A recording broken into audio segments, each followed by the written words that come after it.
Buenas a todos, hoy nos hemos venido a la zona de Madrid-Río. Vamos a hablar sobre este megaproyecto que es uno de los más importantes del siglo XXI en la ciudad de Madrid y que ha cambiado por completo la cara de toda esta zona que tenemos al sur de la ciudad de Madrid. Primero empezamos hablando de la zona en la que se situó, y es que esta zona se llamaba el Vado de Santa Catalina en un principio, y también la Dehesa de la Arganzuela, una zona cercana al río. Pero antes de entrar propiamente en lo que es el proyecto de Matadero, que es lo primero que hablaremos, y luego ya introducirnos en Madrid-Río, hablaremos de algunas cosas que tenemos también interesantes justamente en nuestro punto de partida, que es la glorieta de Legazpi, justo al lado del metro de Legazpi. Y es que aquí tenemos una de las esculturas más interesantes que estaban colocadas en un edificio importantísimo de la ciudad de Madrid. Estamos hablando precisamente de esta glorieta, la que tenemos justamente detrás. Os fijáis que hay una zona de césped y una escultura. En realidad eran dos grupos escultóricos llamados los Pegasos. Estos dos grupos escultóricos, llamados los Pegasos, caballos alados, estaban colocados encima del Ministerio de Agricultura, en Atocha, en la parte superior, en la cornisa. En este caso, estos fueron realizados en el año 1897 por Agustín Querol, uno de los escultores más importantes del momento, en piedra caliza. Fueron ubicados en ese lugar las dos esculturas o los dos grupos escultóricos de los Pegasos junto con otro grupo escultórico dedicado a la Gloria, del cual luego hablaremos. En el año 1976 se decidieron retirar de este lugar original y se ubicaron unas copias, que son las que tenemos actualmente en bronce, justo encima, como os decimos, del edificio del Ministerio de Agricultura. ¿Qué pasó con las esculturas originales? Pues se llevaron a depósitos municipales. Estuvieron un tiempo en depósitos municipales, se deterioraron muchísimo, de hecho llegaron a estar compuestas cada uno de los grupos escultóricos en más de 600 fragmentos, que fueron recompuestos por la Escuela de Escultura de la ciudad de Madrid, por algunos alumnos, junto con sus profesores que trabajaron en su recomposición, y posteriormente se decidieron colocar en dos lugares concretos. En este caso, estos que tenemos aquí en Legazpi serían los Pegasos, y justo al otro lado del río Manzanares, pasando el puente, en la glorieta de Cádiz, aparecería la figura escultórica de la Gloria. Estos que tenemos aquí eran una pareja, como os cuento, aunque ahora mismo solamente aparece uno, el otro debe estar en restauración, y están representando a unos caballos alados, los Pegasos, con unas esculturas en la parte de arriba que representan a dioses. En este caso, Hermes Mercurio, que sería el dios del comercio, y por el otro lado, en el otro caballo, aparecería la diosa Atenea, Minerva, que sería la que representaría la cultura o también la industria o el trabajo. Alrededor tendrían otra serie de esculturas alegóricas representando cultura, industria, la economía y diferentes cuestiones relacionadas con el lugar en el que se ubicaron originariamente, que no era el Ministerio de Agricultura, sino que en su tiempo era el Ministerio de Fomento. Y justo al lado de Matadero también tenemos otra construcción importante. Estamos hablando del mercado de frutas y verduras. Este mercado de frutas y verduras fue realizado en el año 1935 por Francisco Javier Ferrero. Estaba proyectado ya desde el año 1927 y tiene que ver con la construcción de una serie de mercados de abasto en diferentes lugares de la ciudad de Madrid. Por ejemplo, el mercado de pescados, que estaba colocado en la Puerta de Toledo, o por ejemplo también el famoso mercado de la Vide, que muchos habéis conocido. Este dejó de tener uso desde hace bastante tiempo. De hecho, luego fueron dependencias relacionadas con el SAMUR y con tema de ambulancias y otras dependencias sanitarias, hasta que hace un tiempo ha sido reubicado o reacondicionado para diferentes actividades también municipales, y bueno, pues veremos en qué deriva todo. Era una grandísima construcción y ahora mismo la infraestructura está siendo modificada para tener otros usos alternativos. Y ahora ya nos dirigimos a Matadero.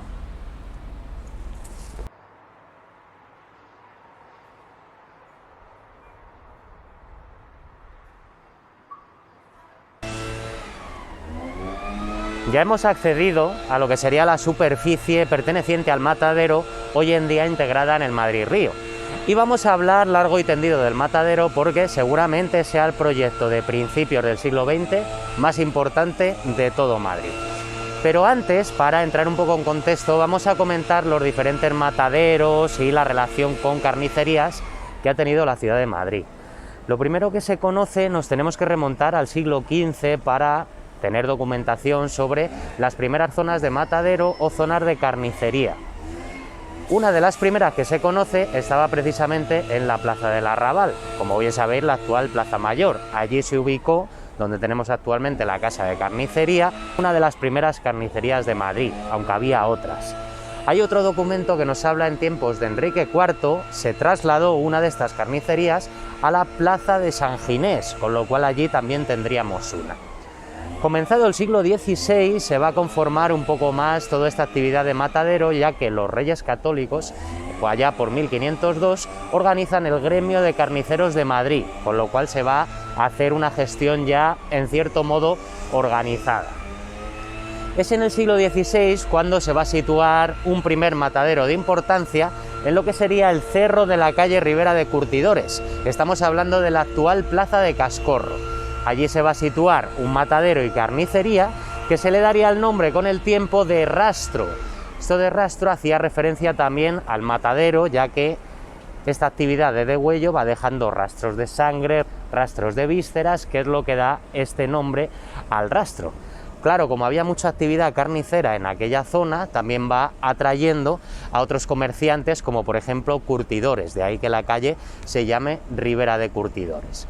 Así que el nombre del rastro madrileño vendría de aquí, de este primer matadero o rastro creado en el siglo XVI en la Plaza de Cascorro. Según vamos pasando el tiempo, los mataderos van cambiando de ubicación o se van situando varios mataderos en diferentes posiciones. Teníamos que entender que siempre hubo alguna carnicería o algún matadero cercano a la calle Toledo, y esto tenía sentido porque tradicionalmente en Madrid parte del ganado pastaba por lo que sería la dehesa de la Arganzuela, una zona muy próxima a donde nos encontramos. También, por ejemplo, había otra zona ganadera en lo que sería la dehesa de Amaniel e incluso por tiempos en la dehesa de la Villa, que hablamos en su día de él. Bueno, va pasando el tiempo. Con el tiempo se crea otro matadero, aunque este matadero podemos decir entre comillas, fue lo que se llamó el Saladero, que se encontraba en la Plaza de Santa Bárbara. Este saladero estaba exclusivamente dedicado a cerdos y principalmente a tocino. Lo curioso es que, pasado unos años, cierra este saladero de la Plaza Santa Bárbara y se situaría allí la cárcel del Saladero, una prisión que estaría ahí durante varios años. El último antecedente del matadero que tenemos aquí es uno que se situó muy cerca de la actual Puerta de Toledo. Este matadero se realizó un proyecto para crear un edificio importante, sin embargo se fue retrasando y la obra finalmente que se hizo era más pequeña, más sencilla y un poco caótica con respecto a la que se quería hacer. Así que ya se vio, estamos ya en la segunda mitad del siglo XIX, que este edificio no daba abasto a toda la demanda de la ciudad de Madrid, que ya por aquel entonces tenía una demanda muy creciente. Así que arquitectos de la villa y otros personajes van clamando sobre este tema, que se debe crear un objetivo ambicioso de matadero, y es cuando ya nace la idea de crear un gran matadero para toda la ciudad de Madrid. Toda esta idea va a ir con retraso, pero finalmente ya en el año 1899, en los albores del siglo XX, se convoca un concurso convocado por el Ayuntamiento de Madrid, al que se presentan los mejores arquitectos de su tiempo, o casi todos los mejores. Por ejemplo, Ricardo Velázquez Bosco, por ejemplo, Enrique María de Repullés y Vargas, o por ejemplo, el ganador, el llamado el arquitecto de la nobleza, Joaquín Saldaña.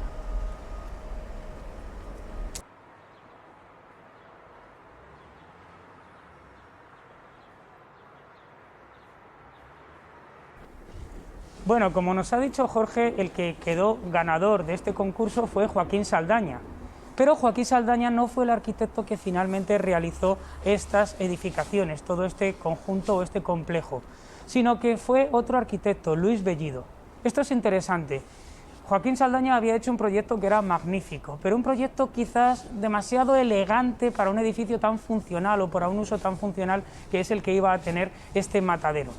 En este caso, Luis Bellido era el arquitecto municipal, lo va siendo ya desde hace unos años. Había hecho reformas de edificios muy importantes, por ejemplo, en la Plaza de la Villa, todo el mundo recuerda, la Casa de Cisneros o la Casa de los Lujanes. También tiene algunos edificios nobiliarios importantes, también de cierta categoría, como edificios particulares.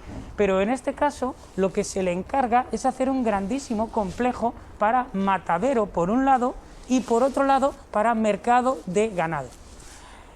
Se le encarga hacer este proyecto y él directamente se va a hacer un viaje por Europa, según dice él mismo, pagado por sí mismo, para ir a ver todos los grandes mataderos que había en las diferentes ciudades importantes europeas. Se va a París, se va a Londres, se va a Roma, se va a Berlín. En Alemania es donde más aprovechó y estuvo en varias ciudades viendo todos los mataderos, cómo los disponían, y se dio cuenta de que el modelo que quería era el modelo alemán, en el cual estaba unido, en el mismo espacio podemos entender, el matadero junto con el mercado de ganados, y es eso lo que él quiso hacer precisamente, pero además tener unas zonas muy abiertas. Si os fijáis, esta avenida es una avenida muy amplia, por la cual puede distribuirse perfectamente el trabajo sin chocar unos con otros. Los pabellones son pabellones independientes, pero que a su vez también están unidos en cierto sentido, para tener una conexión entre lo que serían las salas de despiece, las salas de mondonguerías, las salas de refrigeración, y todo esto que estuviera una relación muy fluida, podemos entender. Por eso es por lo que se dispone de esta manera. Luego, por otro lado, separa lo que son las zonas de dirección, las zonas de administración, las zonas de compra directa o de venta directa hacia el consumidor, y también las zonas de productos que no tienen nada que ver con el consumo directo, sino que son de otro tipo de ganado. Estamos hablando, por ejemplo, de ganado caballar, estamos hablando de ganado de tiro, de otros ganados que son ganados de trabajo. Por eso se distribuye perfectamente y de una forma muy fluida y muy bien administrada a lo largo de todo el espacio en el que estamos hablando. El proyecto es del año 1910.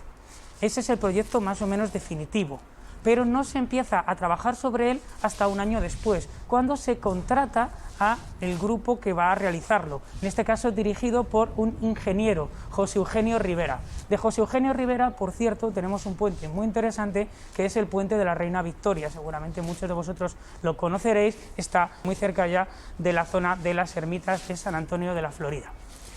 Este José Eugenio Rivera es el que empieza a hacer la organización o el trabajo, la disposición, sobre todo la estructura, porque en el hormigón era un experto, pero también de otras estructuras metálicas, como vigas y algunas otras disposiciones. El trabajo se empieza a hacer y está proyectado para hacerse en tan solo 2 años y medio, como se había firmado. Sin embargo, tardan muchísimo en hacerlo. En 1918 se hace una primera prueba de cómo van los edificios y se propone que en 1920 se inauguren. No será en 1920, se propone después o se pospone a 1922 y finalmente será en 1924, cuando se inaugure el matadero. Pero solo una pequeña parte de ello. No se pudo inaugurar todo porque todavía había algunos edificios que no se acabaron hasta 1925. De hecho, poco tiempo después se le encargó a Francisco Javier Ferrero que hiciera también una nave para despiece de gallinas y otro tipo de aves, con lo cual se van ampliando y se continúan haciendo edificaciones, por lo menos que sepamos, hasta los años 50. El trabajo va ampliándose en este sentido.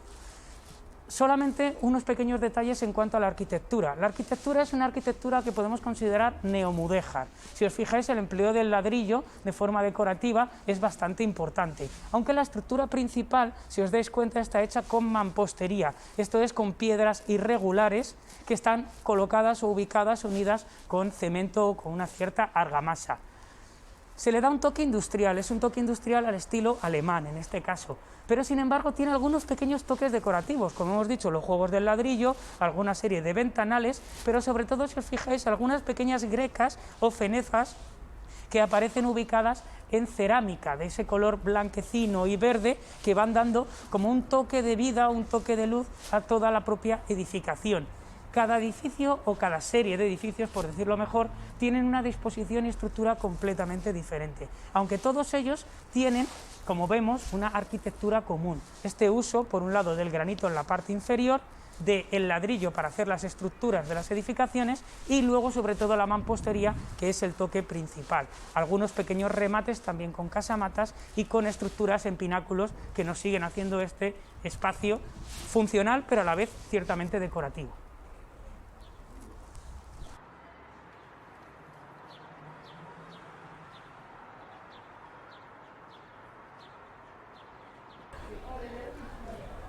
Bueno, antes hemos comenzado con la historia del matadero, que luego seguiremos, pero ahora vamos a comentar a lo que se dedica esta construcción hoy en día. Como bien sabéis, desde hace unos años para acá se viene conformando e integrando el antiguo edificio del matadero, que quedó abandonado, en una reconversión total que hace que prácticamente todos los edificios que había como mataderos se hayan derivado o se estén reutilizando para otros fines. Entonces, entre los muchos edificios o muchas dependencias que podemos hablar, encontramos desde el acceso del Paseo de la Chopera, por ejemplo, la zona llamada Intermediae. Está el vestíbulo y la zona Intermediae, que se utiliza para trabajo en equipo, para reuniones de empresa. Es una sala, digamos, que se puede ir adaptando para diferentes reuniones o diferentes actividades y recibe el nombre de Intermediae. Esta nave justo se encuentra donde estaban antiguamente las naves de oreo, los colgaderos y algunos frigoríficos. De hecho, pegadito a Intermediae estaba el antiguo frigorífico principal, que era una sala bastante considerable, bastante grande, y allí se ha situado hoy en día una sala conocida como Abierto por Obras. Es una de las salas más curiosas porque tiene muy poca iluminación y las paredes son completamente negras, y se cede a diferentes artistas internacionales para que realicen ahí las exposiciones que consideren.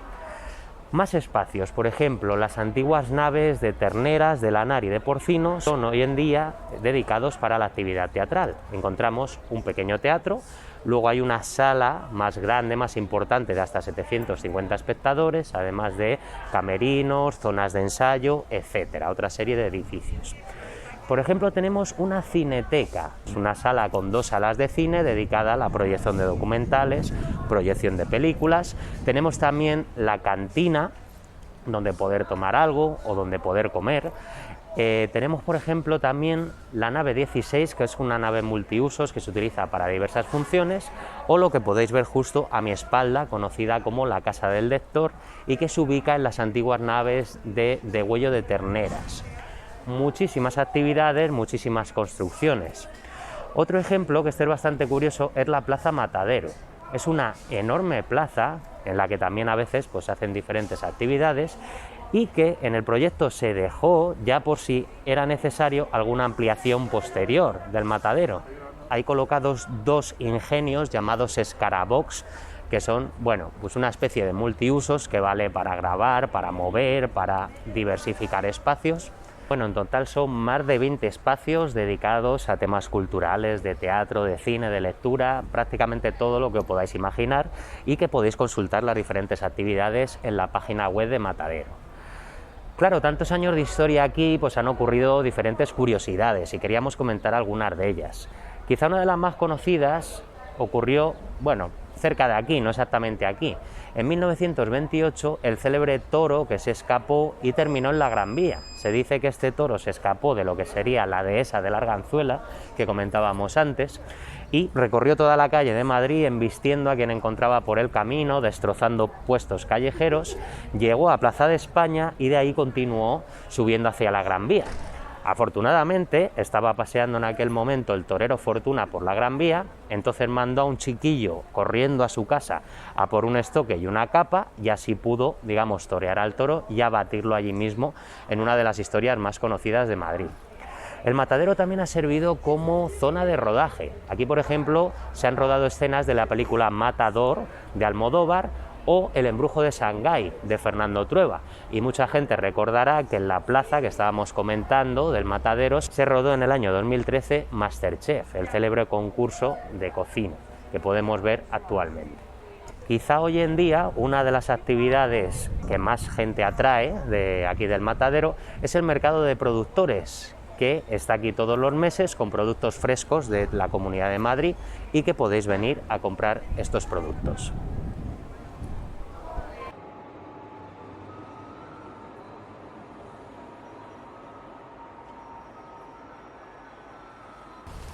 De todo el conjunto de edificios que tenía el antiguo matadero y mercado de ganados, este es sin duda el edificio más interesante desde el punto de vista arquitectónico, el más impresionante.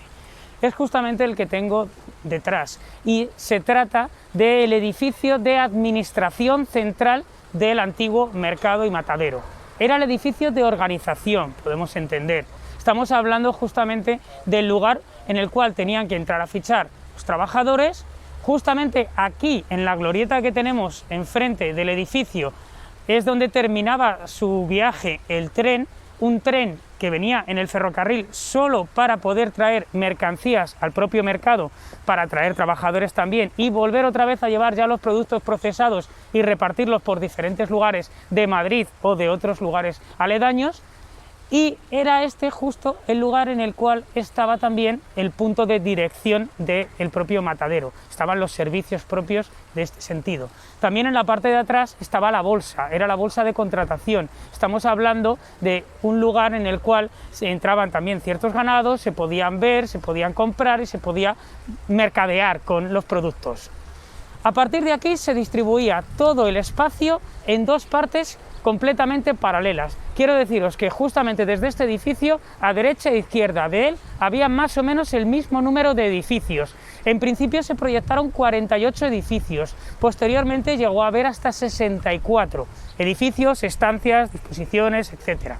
En este caso estamos hablando tanto de lugares de despiece como también establos, propiamente dichos, también otros lugares al aire libre que estaban establecidos para paseo, para rodeos, para otro tipo de actividades. Las reses bravas tenían que estar apartadas lógicamente del resto de los animales y, como hemos dicho, seleccionado completamente la disposición de estas diferentes funciones, cada uno muy bien especificado. Y este edificio precisamente es el que tiene mucho que ver con que Matadero de Madrid siga conservando actualmente muchas de sus estancias y mucha de su arquitectura, porque precisamente fue el primero en rehabilitarse. Ya en el año 1970 se hizo un primer proyecto para su rehabilitación. En 1980 ya se convirtió en la Junta de Distrito de Arganzuela, que todavía sigue teniendo esa función actualmente. También luego tuvo función de biblioteca, centro social, centro cultural y otro montón de actividades que todavía siguen realizándose en este espacio. Y como veis, pues es, como hemos dicho antes, el arquitectónicamente más interesante de todo el conjunto. Lo que más destaca sin duda, y por eso nos hemos fijado en el detalle, es esta torre tan elevada que tenemos aquí, realizada en ladrillo y rematada como al estilo de los caserones franceses, incluso también con una especie de chapitel bien en su superficie y algunas otras decoraciones. Son muy interesantes las líneas de grecas que se van produciendo a lo largo de toda la estructura, que van haciendo como un doble juego del ladrillo y de la piedra blanca o esa piedra artificial, cómo se van enredando entre ellos y cómo se van haciendo las diferentes alteraciones, y es lo que constituye, como hemos dicho, pues el mejor ejemplo de lo que era Matadero de Madrid, algo muy funcional, pero algo también arquitectónicamente muy interesante.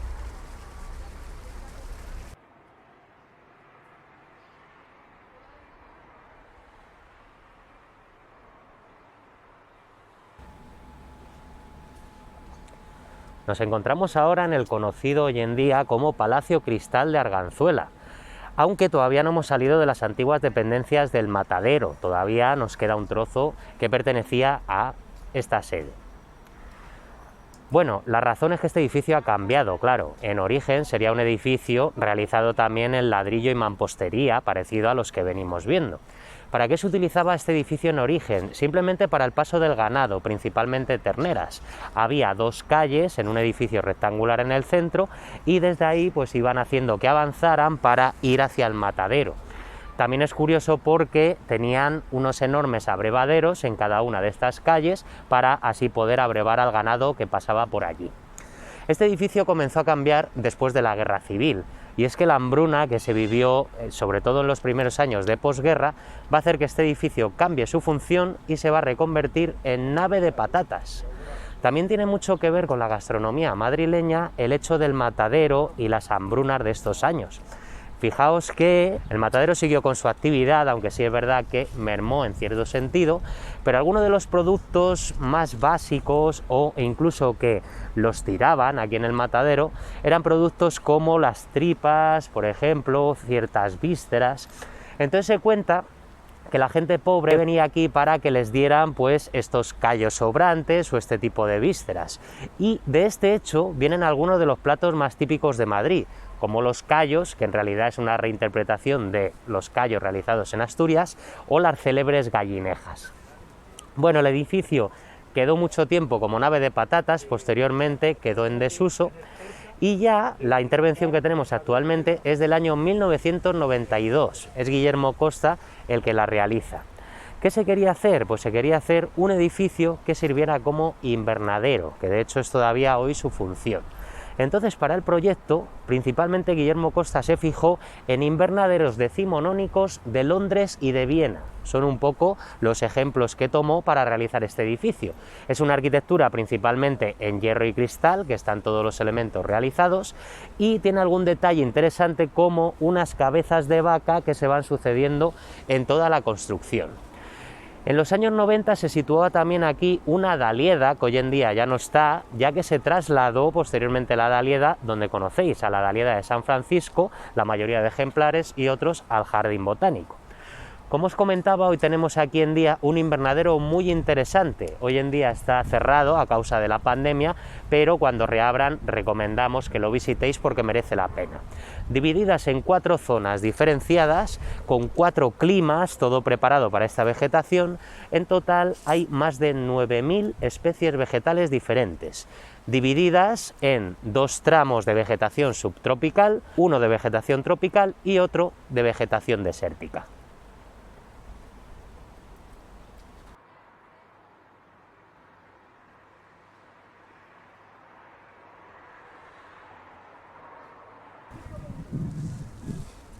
Bueno, nos toca seguir hablando un poquito del Matadero de Madrid y sobre todo de su historia, que hemos hablado bastante poco, de su desarrollo desde que empezó a funcionar.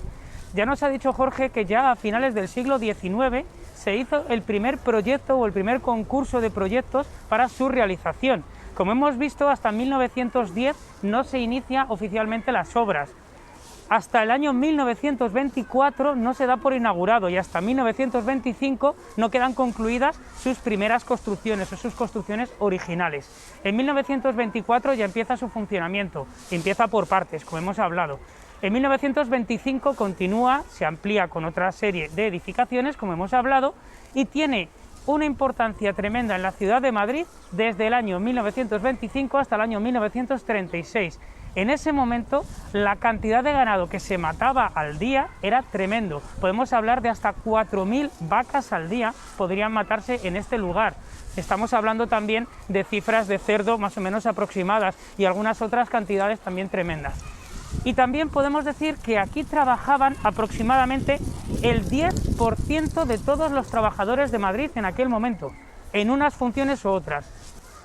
También tenemos que decir que justamente por eso se construyó una colonia, la colonia del Pico del Pañuelo, que tenemos justamente al lado del metro de Legazpi, unas casitas amarillas que seguramente las habéis visto cuando habéis pasado en alguna ocasión. Pues se construyeron precisamente para trabajadores, son muy reducidas, pero fueron realizadas por este motivo. Y también que en el año 1936 todo esto se interrumpió, como muchas otras actividades en Madrid y en otros lugares, debido a la guerra civil. Esto fue frente de guerra. Por aquí es por donde trataron de entrar también los nacionales, desde la zona de los Carabancheles y de la zona de Villaverde, etc. Se hizo un avance hacia esta zona y de hecho precisamente algunos de sus edificios fueron utilizados para guardar armamento, para guardar balas, para poder hacer otras funciones y producciones militares. Después de la Guerra Civil se volvió a recondicionar todo, hemos hablado de la nave de patatas, por ejemplo, pero también había otros servicios diferentes a los que se fueron utilizando. Y en los años 50 y 60 todo esto se reconvirtió. Estamos hablando que ya no había funciones principales de matadero, o no tanto estas funciones principales de matadero. Y casi todas las funciones se derivaron hacia los edificios de su parte sur, justamente lo que serían los que están pegados hacia el Paseo de Yeserías. Muchos otros ya en los años 70 fueron derribados, precisamente porque en el año 1967 se hizo lo que se llamaba el Plan Arganzuela o la Ley Arganzuela. Significa que tendrían que derribarse todos los edificios que estaban relacionados con el matadero y el antiguo mercado de ganados y quedar para servicios dotacionales, estamos hablando para servicios públicos. Esto no se llevó a cabo. 5 años después se hizo una prórroga para poder continuar haciendo servicios de matadero en este lugar y de hecho el matadero estuvo oficialmente teniendo sus disposiciones en este mismo lugar hasta enero de 1996. En enero de 1996 el periódico El País publicaba una noticia muy curiosa. Fijaos en el título, decía: el matadero se ha muerto. Era bastante ilustrativo. En ese momento se cerró y todos sus servicios se llevaron hacia Mercamadrid, que es donde está actualmente el matadero y el mercado de ganados, también dentro de la propia ciudad de Madrid. Ya se centralizaron todos los servicios en aquel lugar y todos los edificios fueron cambiando de función, los que no se derribaron evidentemente, como bien nos ha contado Jorge. Uno de los primeros que cambió de función fue aún en tiempos en los que funcionaba el matadero, y es precisamente toda esta serie de edificaciones que tenemos aquí, que eran los establos. Cuando Luis Bellido hace el proyecto, lo que él piensa es que va a ser mucho más fácil poder hacer lo que sería la matanza de reses de forma individualizada. Por eso hizo que entraran los animales de uno en uno. Sin embargo, le cambiaron el proyecto porque los profesionales de la materia dijeron que tenían que entrar en manada los animales, que esto no tenía lógica. Pero sí que se hicieron unas entradas adicionales para poder tenerlos como en burladeros diferentes cada uno de los animales. Es la lógica de estas edificaciones más pequeñas y más reducidas. Bueno, pues como hemos contado, este fue uno de los primeros que cambió de función, porque ya en el año 1990 el arquitecto Fernández Alba hizo una reforma del edificio para ser dedicado a lo que es actualmente, que es el Centro Dramático Nacional y también la Escuela de Ballet y Danza Nacional. En este caso son actividades culturales, que es a lo que se destina Matadero fundamentalmente, como ya hemos hablado.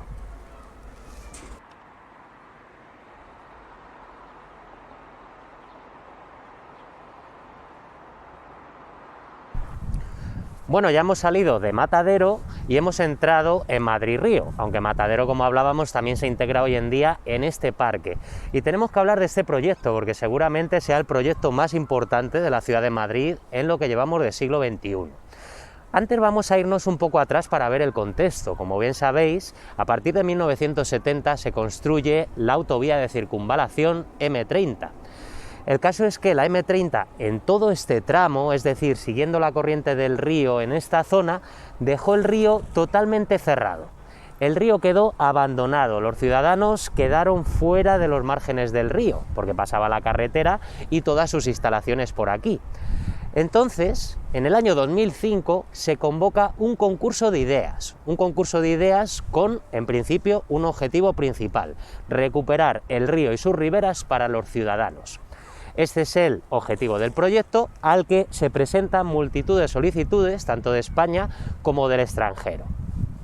Este concurso en el año 2006 ya se le da por ganador al proyecto de Ginés Garrido. Ginés Garrido es un arquitecto que presentó un proyecto, pero un proyecto muy interdisciplinar, en el que participaban otras muchas casas de arquitectos, de ingenieros e incluso de paisajistas. Este proyecto lo integraban equipos arquitectónicos de Madrid, equipos de ingenieros también de Madrid y un equipo de paisajistas holandeses, que se van a conformar bajo el nombre M Río y, como hemos dicho, ganarán este proyecto.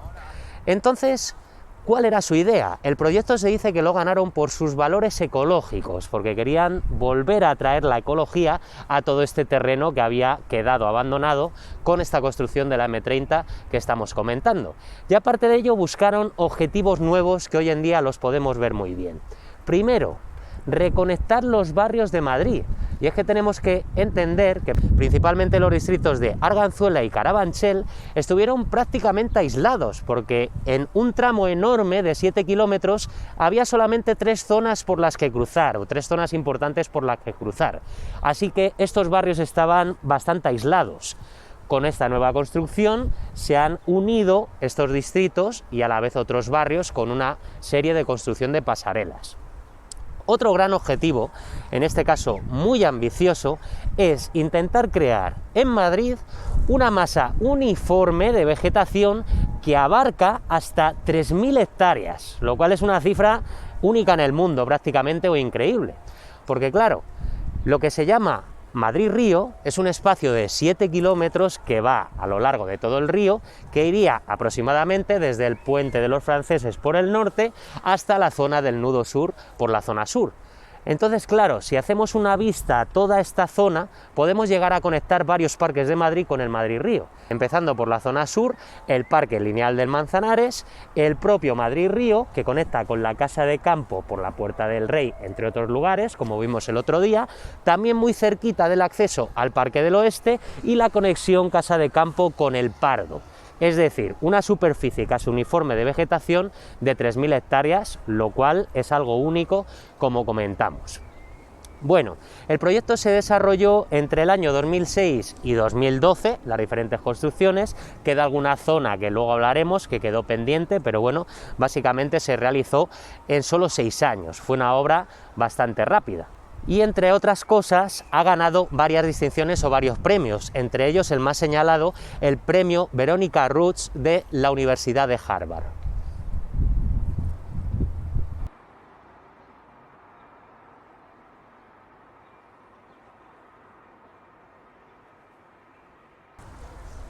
Bueno, hablando un poco de datos, Madrid-Río también es impresionante.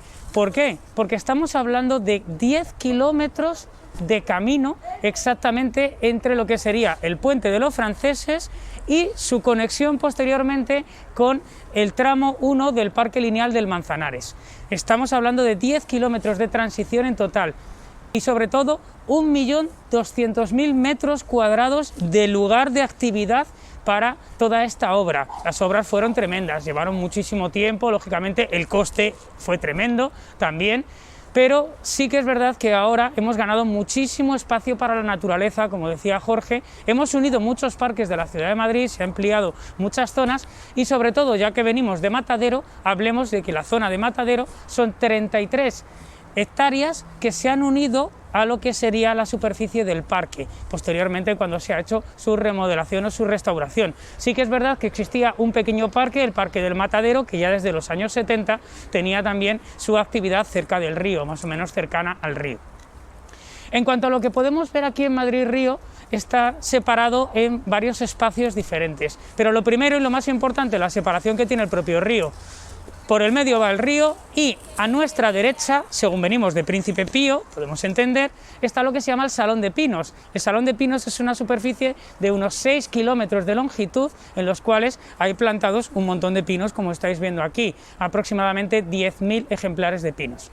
Justamente al otro lado, en la parte de la izquierda, hay otro paseo mucho más suave, mucho más ligero, mucho más sereno. Es un paseo hecho a base de una serie de curvas, una serie de estructuras que van haciendo el camino mucho más reposado. Por la parte del Paseo de Pinos, lo que tenemos es un carril bici bastante grande, que también se utiliza como carril peatonal y que va paralelo completamente al río, pero en línea recta perfecta, con lo cual tienes tus dos posibilidades, si quieres hacer el camino recto por la parte de la derecha o si quieres ir disfrutando del paisaje por la parte de la izquierda. Además, se ha hecho un trabajo tremendo en cuanto a la disposición de aceras, a la disposición también de bancos o asientos, también disposición de fuentes, otra serie de acondicionamientos importantes.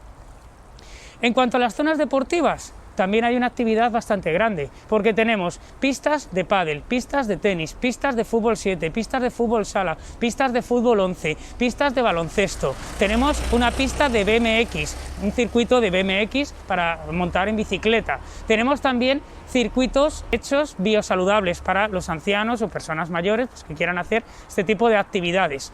También, por otro lado, tenemos una zona de skate y otra zona de patinaje, varios lugares o varias explanadas también para practicar esta serie de deportes, lo cual está también pensado para una actividad deportiva bastante intensa. Y aparte de todo esto, zonas infantiles. Hay hasta 67 juegos infantiles diferentes, repartidos en varias áreas a lo largo de todo el parque, de toda la disposición del parque. Otra de las cosas fundamentales, la unión de ambas orillas. Como nos ha hablado Jorge, estos dos barrios estaban sin comunicación y sobre todo el barrio de Carabanchel sin comunicación directa con lo que sería Madrid Centro. Por eso ha sido importantísimo este trabajo. Hemos ganado mucho espacio para el río, pero también para las personas, porque se han colocado hasta 33 puentes o pasarelas a lo largo de todo el río, a lo largo de todo este espacio. ¿Cómo se ha hecho esto? Utilizando los puentes ya existentes, pues lógicamente el puente más importante es el puente de Toledo y también el puente de Segovia. Se han utilizado otras pasarelas también acondicionándolas para peatones, pero también por otro lado incluso hasta las esclusas del propio río han sido peatonalizadas y se ha puesto una estructura para que se pueda pasar. A la vez se han construido una serie de puentes nuevos, como por ejemplo los dos puentes que están cercanos a lo que es la zona de Matadero y del Invernadero, son dos puentes hechos de una forma bastante moderna, podemos decir, y luego otra serie de ellos también acondicionados al otro lado, cercano ya prácticamente al puente de Segovia. Uno de ellos, o el más curioso, es un puente en Y que se llama, que es el Puente Verde o el Puente de Andorra, uno de los más espectaculares quizás en este sentido, y que nos recuerda a los antiguos puentes por los que pasaban los trenes en el siglo XIX o principios del siglo XX. Un espacio, como veis, que hemos ganado para peatonalizar y sobre todo para disfrutar de él.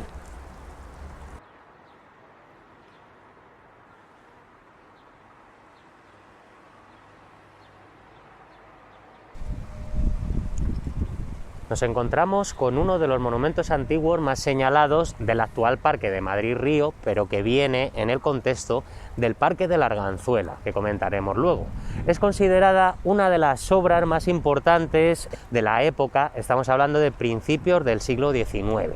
Y también es un monumento muy caótico, tanto en su construcción, en su historia, incluso en su nombre. Vamos a ir un poco desgranando todo.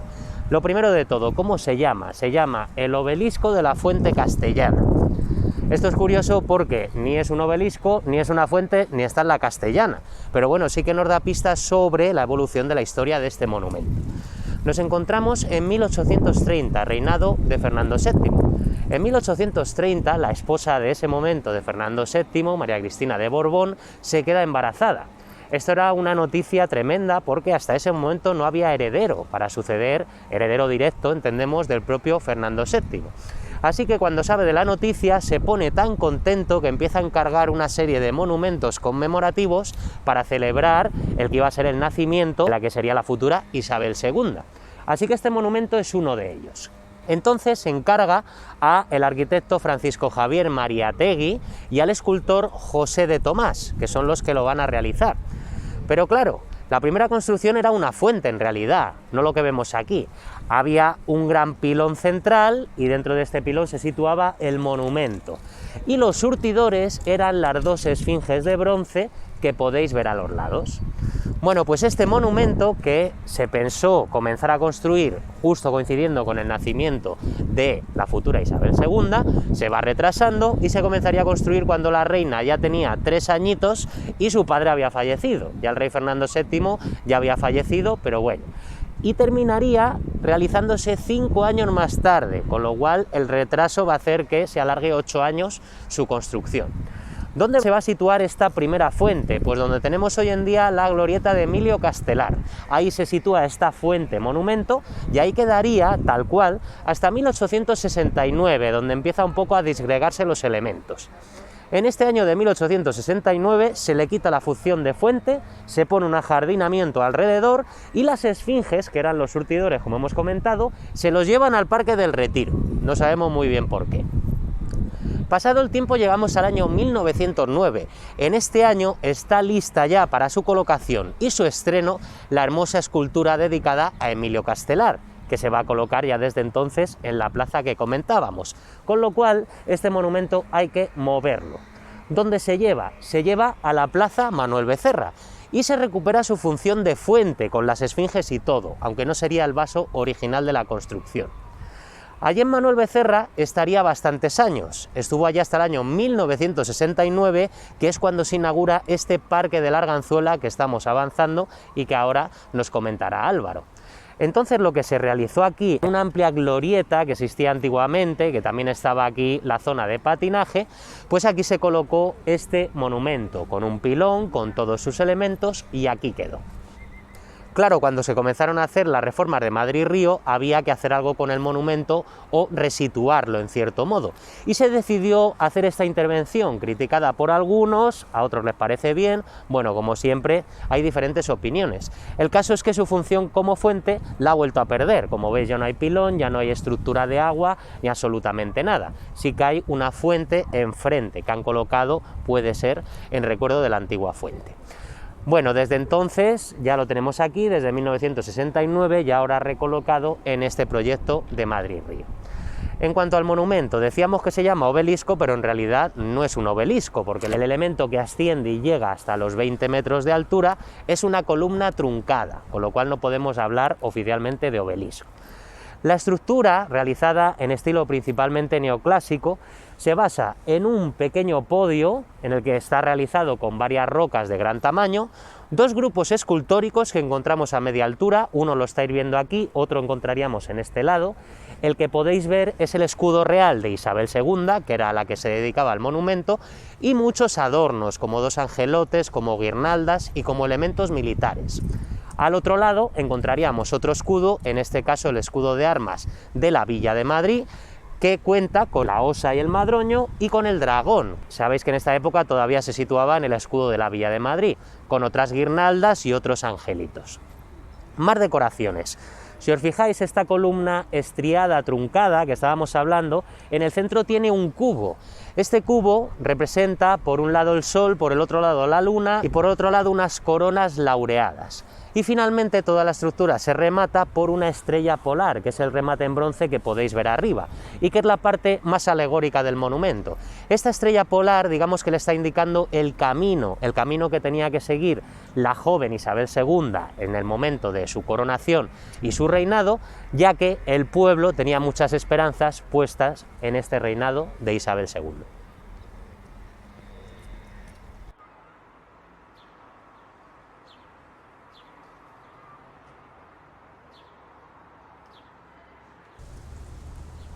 Bien, pues justo en este lugar, en el Parque de la Arganzuela, como hemos hablado, es donde estaba el obelisco. Y es que este Parque de la Arganzuela es anterior, bastante anterior, al proyecto de Madrid-Río. De hecho, el Parque de la Arganzuela se inauguró en el año 1969. Podéis distinguir perfectamente lo que era parte del antiguo Parque de la Arganzuela y parte de lo que es actualmente Madrid-Río, porque está perfectamente diseñado con esta serie de árboles de plátanos de sombra hacia cada uno de los lados de un paseo central. Esto se ve perfectamente y es lo que sería el paseo de Yeserías. Está justamente colocado en la misma línea, de forma longitudinal. En cuanto a lo que es el Parque de Arganzuela, como hemos dicho, se inaugura en el año 1969, Carlos Arias Navarro era el alcalde de Madrid y bueno, pues es el que hizo esta inauguración, con una serie de fuentes, jardines, etcétera, y sobre todo el paseo del que ya hemos hablado. Es más o menos la estructura que nos queda del antiguo parque, pero el nombre de la Arganzuela viene, lógicamente, del distrito de Arganzuela, al que está adosado. Y a su vez, ese nombre del distrito, ¿de dónde viene? Pues viene de una bonita historia, que es la que voy a contar ahora. El caso es que se cuenta que allá por el año 1500 aproximadamente existía en la ciudad de Madrid, en esta zona, un labriego que tenía una serie de zonas cercanas al río, unas zonas de campo o de labranza, de trabajo, que se llamaba el tío Daganzo. Le llamaban así porque se supone que venía de la población de Daganzo, que está, como sabéis, en la Comunidad de Madrid.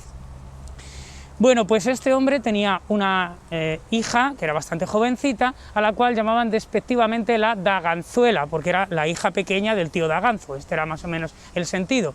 Ella todos los días tenía que ir desde la casa de su padre, que estaba más o menos en la puerta de Toledo, y bajar hasta acá, hasta la zona del río, para coger agua en varios cántaros y poder subirlos nuevamente hacia sus casas. El caso es que en una de las ocasiones se cuenta que tuvo la mala suerte que justamente, según venía con los cántaros llenos, se le cruzó un coche de caballos y se le cayeron al suelo, rompiéndole los cántaros, tirando todo el agua y haciendo un destrozo tremendo. Ella se quedó en una orilla llorando, pero desde el coche alguien se dio cuenta de lo sucedido. De repente la señora que estaba en el coche mandó parar el coche de caballos, se bajó y resulta que era ni más ni menos que la reina Isabel la Católica. Y esta reina Isabel la Católica estuvo, pues lógicamente, consolando a esta joven y diciéndole que no se preocupara por la bronca que le podría echar su padre por no haber hecho bien el recado, porque de hecho ella le iba a hacer un regalo mucho más importante. Y es que dijo, o mandó, que se volvieran a llenar 2 cubos exactamente igual, o 2 tinajas exactamente iguales que las que tenía esta joven, y que se arrojara el agua por toda esta zona de Madrid, y todo lo que quedara mojado en algún sentido sería terreno para la Daganzuela. Por eso todo el barrio quedó en propiedad de esta mujer y del nombre de Daganzuela pasó posteriormente a la Arganzuela, que es como nosotros le llamamos a la zona actualmente.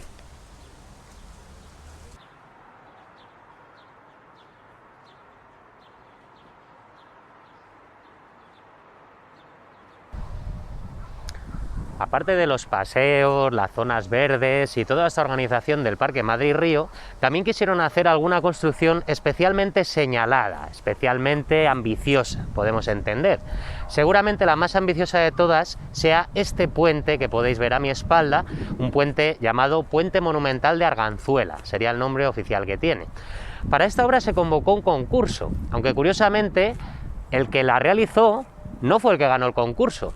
Hablamos de uno de los arquitectos más conocidos a nivel internacional, Dominique Perrault. Dominique Perrault se presentó al concurso para realizar este puente monumental de Arganzuela y obtuvo un premio especial. No ganó un concurso en sí, pero sí que obtuvo un premio especial. Tiempo después, y ya más o menos a dedo, podemos decir, se le encargó a él el proyecto, suponemos porque gustó mucho su proyecto. ¿Por qué gustó tanto su proyecto? Porque constaba de unos materiales muy ligeros y mucha de su construcción se hacía en bloques prefabricados, con lo cual era barato, era fácil de hacer y rápido principalmente. Pero bueno, el caso es que este puente monumental de Arganzuela es el único puente del Madrid-Río que se realizó para pasar voladizo, es decir, que no tuviera que atravesar ni el río ni los diferentes caminos del parque, y podéis ver en la imagen cómo parece que está volando o en plano voladizo. El arquitecto Dominique Perrault, que como hablábamos es uno de los más conocidos a nivel internacional, se dio a conocer con el proyecto de la Biblioteca Nacional de Francia, concurso que ganó y que realizó, como muchos conoceréis. Tiene muchísimos proyectos a nivel internacional. Aquí en Madrid, por ejemplo, tenemos la Caja Mágica, que es una de las obras realizadas por este Perrault. Bueno, para la construcción del puente, como hablábamos, se utilizó principalmente materiales metálicos ligeros que podemos ver en la parte de la espiral del puente. Es como una malla metálica que protege en cierto sentido del sol, y los propios ajustes para hacer esa forma cónica al puente. Sin embargo, lo que sería la superficie baja está hecha en madera. El puente se alarga en dos tramos, son dos tubos cónicos, como hablábamos, el más largo, que es el que podéis ver, de 150 metros, y el otro de 128 metros. Además, están sustentados solamente sobre dos estructuras, dos en cada parte del puente, son los que sujetan y que le dan esa apariencia de ligereza y de como estar volando, ¿no? Los materiales tan ligeros fueron los que hicieron posible esta construcción. Aparte, la malla metálica que hablamos crea unos juegos de luces bastante interesantes, y por la noche también se ilumina. Es muy curiosa, una iluminación que parte del propio suelo y que según vamos avanzando se va iluminando. Hoy en día este puente es también conocido porque se realizan muchos anuncios en este lugar, y es que, como podéis ver, el puente, aparte de los dos cilindros, tiene una zona intermedia. Esta zona intermedia se pensó por varios motivos. Primero, tener un mirador, y es que hay unas vistas, principalmente del pueblo de Toledo, excelentes. Por otro lado, la conexión con el parque, porque claro, si hacemos un puente voladizo no podríamos acceder al parque si no colocamos unos accesos. Así que esta división o esta abertura sirvió para colocar dos accesos hacia el parque, a la vez que se colocaban los diferentes distritos, que era uno de los objetivos de este proyecto.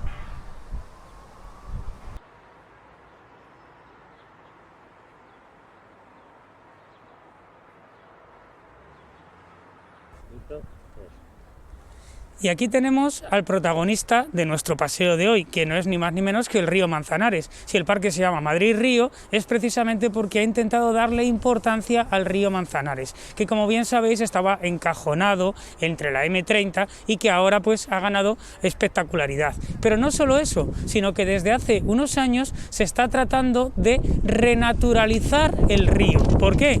Porque precisamente en el proyecto de Madrid-Río estaba bien encauzado el río y bien dispuesto para que no hubiera problemas tampoco, lógicamente, de crecidas o de cualquier otro sentido. Pero era simplemente un encajonamiento del río, no se había dejado un curso natural o una forma natural, y por eso ahora mismo se puede apreciar perfectamente todas estas superficies vegetales que se han ido creando. No es que haya sido una dejadez por parte de los servicios municipales ni nada parecido, lo que se ha creado en este caso es unos espacios naturales con la propia vegetación de ribera o vegetación insertada en el propio río, como estaría hace pues unos siglos. Es más o menos su idea, y por eso precisamente precisamente ahora se ha conseguido atraer a muchas especies de animales, entre ellos lógicamente pues insectos, también algunos peces y sobre todo aves, una diversidad de aves que hasta hace simplemente 10-15 años pues era impensable por estos lugares del Manzanares. Ahora se ha ganado muchísima importancia en ese sentido y se ha intentado volver al río originario. Pero claro, también tenemos que pensar qué era el río originario. Cuando nosotros, por ejemplo, vemos el río y decimos que tiene muy poco nivel o muy poco caudal, podemos pensar que no siempre fue así. Pero es que ciertamente sí fue así. Desde los orígenes el río Manzanares nunca ha llevado mucha agua. Siempre ha sido un río más bien pequeño, más bien corto, más bien estrecho.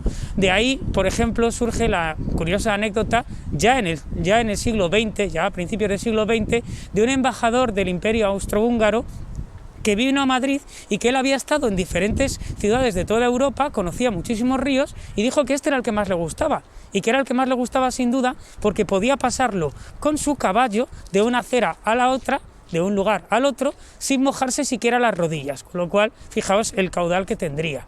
Ya desde tiempos medievales se habla de esto. Sí hay necesidad de colocar una serie de puentes para salvar el desnivel, pero hay muchas ocasiones, y sobre todo durante el tiempo de nuestro siglo de oro, en las cuales cualquiera se reía del agua que llevaba el río. Por ejemplo, el famoso Quevedo decía: más agua trae un cuartillo de vino, para que veáis el sentido que tenía. Pero hay una rima muy interesante con la cual quiero más o menos terminar este pasaje sobre nuestro río Manzanares, que es de Tirso de Molina, y para que veáis pues el caudal que llevaba o la fuerza que llevaría en aquel momento para que este hombre dijera lo siguiente. Decía: como en Salamanca y en Alcalá tenéis, si no sois colegio, vacaciones en verano y cursos solo en invierno. Con lo cual nuestro río Manzanares siempre ha sido escaso en agua y lo que tenemos que hacer es ayudarle a que busque de forma natural su propia diversidad y su propia vegetación, su propia naturaleza, su propia forma de ser.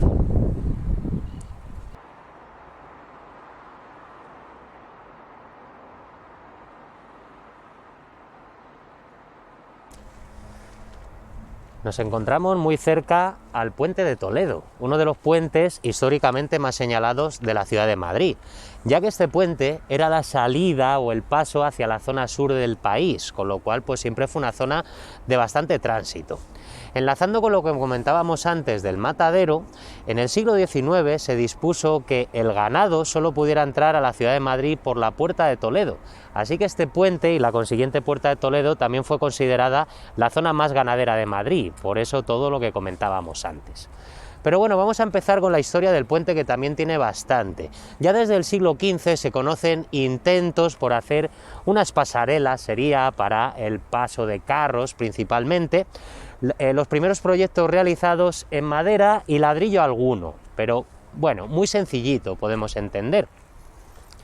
Claro, era un puente con bastante tránsito y estos puentes, pasarelas o pontones se iban destruyendo cada ciertos años porque no se hacía en materiales, digamos, resistentes.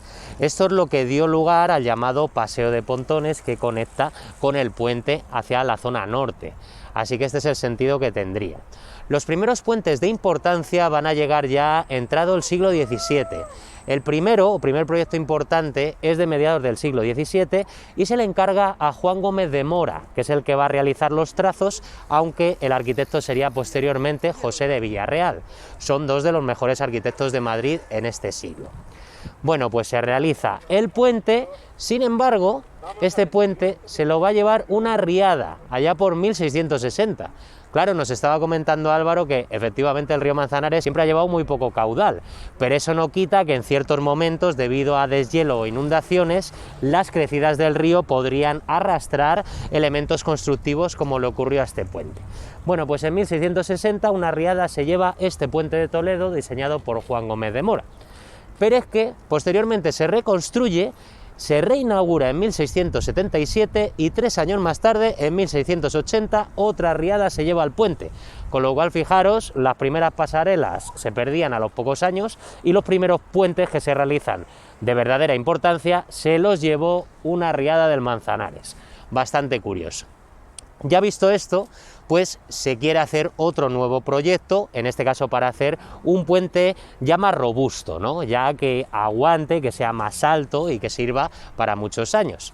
Entonces, en este caso, se llama al entonces arquitecto municipal, un señor llamado José del Olmo, que trabaja junto a maestros montañeses y que van a diseñar y a empezar a construir este puente. Sin embargo, a los pocos años, en 1691, se paralizan las obras. Creemos que por problemas administrativos, y no se retomarían hasta varios años más tarde, como ahora después nos contará Álvaro.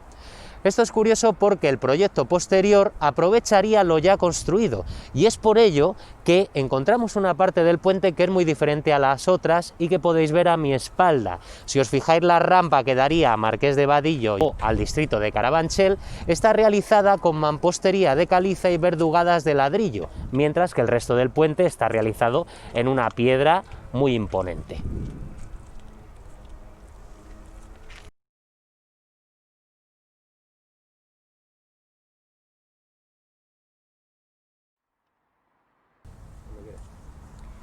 Ahora ya nos centramos propiamente en el proyecto de Pedro de Ribera y el proyecto que estáis viendo del puente de Toledo actual. Este proyecto puede retomarse en el año 1715. De hecho, en el año 1715 es cuando se vuelven a iniciar otra vez las obras.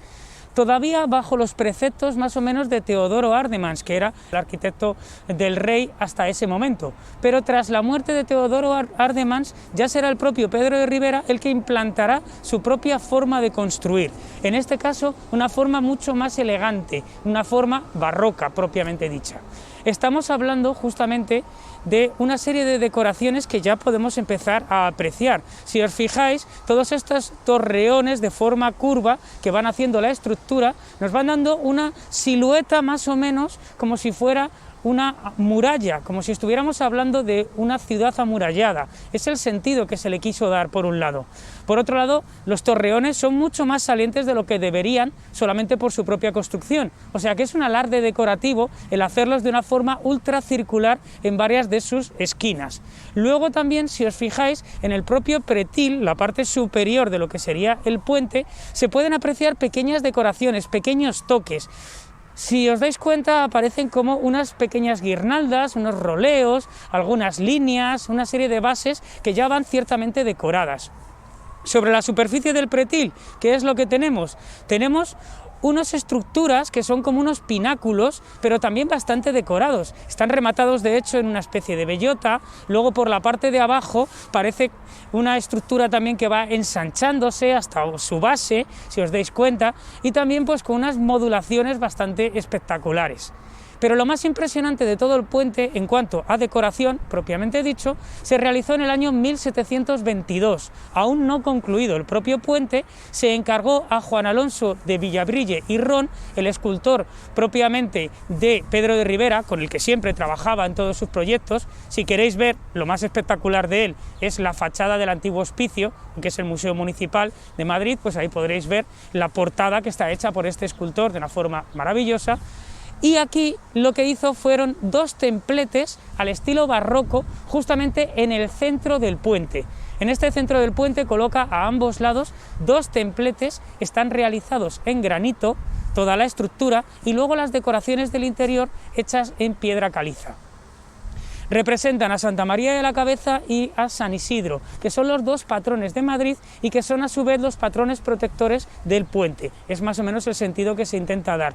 También aparece en uno de los lados el escudo de Madrid y en el otro de los lados el escudo de España, haciendo más o menos el sentido a la protección del rey y a la protección, por otro lado, del ayuntamiento. De manos del corregidor, el Marqués de Vadillo, que era el que encargó el proyecto a Pedro de Ribera. Es el sentido que se intenta dar. Los dos templetes son espectaculares, en el sentido que tienen un montón de cabecitas de ángeles, de roleos, de guirnaldas, aparecen frontones curvos, partidos, aparecen también estípites, decoraciones de todo tipo en torno a los escudos también, que hacen una modulación bastante espectacular, como hemos hablado. También en su entrada, desde la glorieta de Marqués de Vadillo, podemos observar dos torreones bastante tremendos que están decorados de una forma barroca, pero barroca muy recargada, nuevamente adosando una serie de columnitas, angelitos, remates, florones, guirnaldas, etcétera, al estilo barroco, con un montón de salientes y entrantes, como era típico de esta decoración. Y toda esta exuberancia de puente fue terminada finalmente en el año 1732. Sí es verdad que desde 1727 ya se utilizaba con toda comodidad el puente y ya pues bueno, estaba prácticamente concluido. 1732 es la fecha que se da como última, aunque ha sufrido muchas remodelaciones, ha sufrido muchos retoques y ha sufrido, lógicamente, muchos cambios a lo largo del tiempo, pero lo que es la esencia barroca de Pedro de Ribera se nos conserva perfectamente en este puente, el más artístico de la ciudad de Madrid.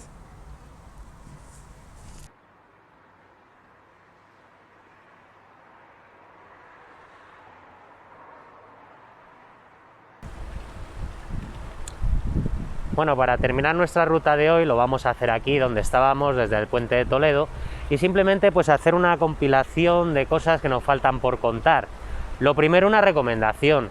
Hemos hablado seguramente de los principales elementos del parque, pero recomendamos un paseo porque hay unas zonas ajardinadas y unas áreas bastante llamativas. Recomendamos la visita y perderse un poquito para apreciar pues toda esta obra y este parque de Madrid-Río que venimos comentando.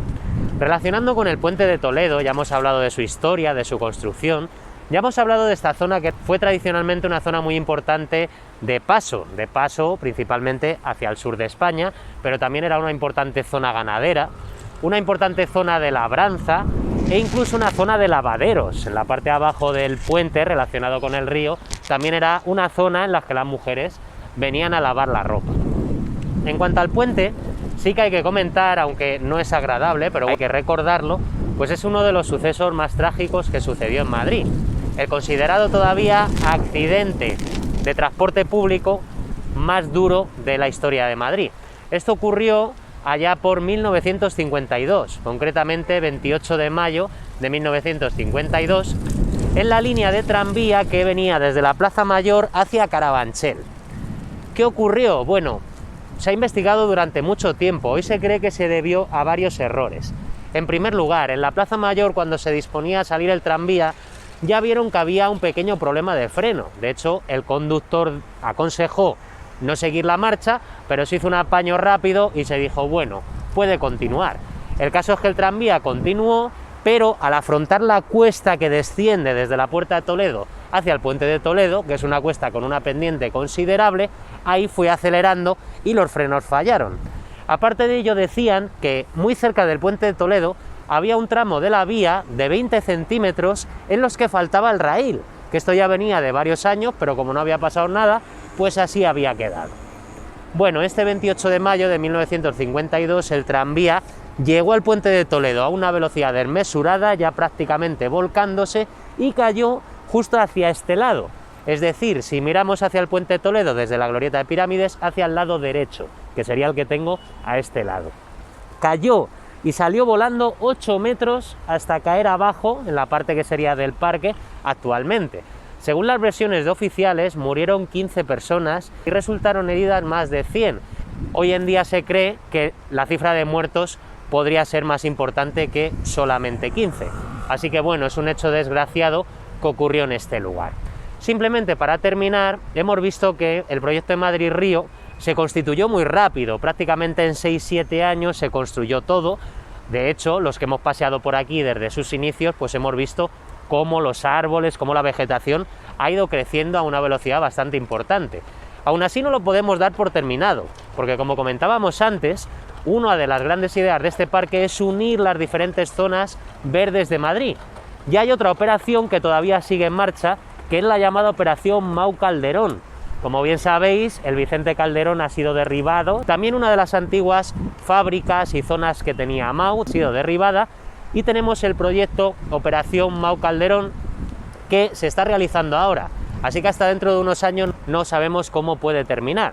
Sí sabemos que el primer proyecto que se aprobó fue denegado por el Tribunal Supremo. Este proyecto consistía en la zona que todavía hoy nos queda abierta de la M30 hacerla nuevamente por abajo, como el resto de esta zona de su construcción, y crear una serie de pisos nuevos y de zonas ajardinadas.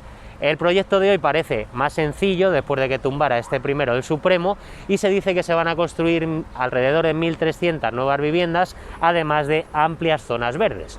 Bueno, es un proyecto abierto, como hablamos, y lo veremos en los próximos años. Esperamos, como siempre, que os haya gustado el paseo y hasta la próxima.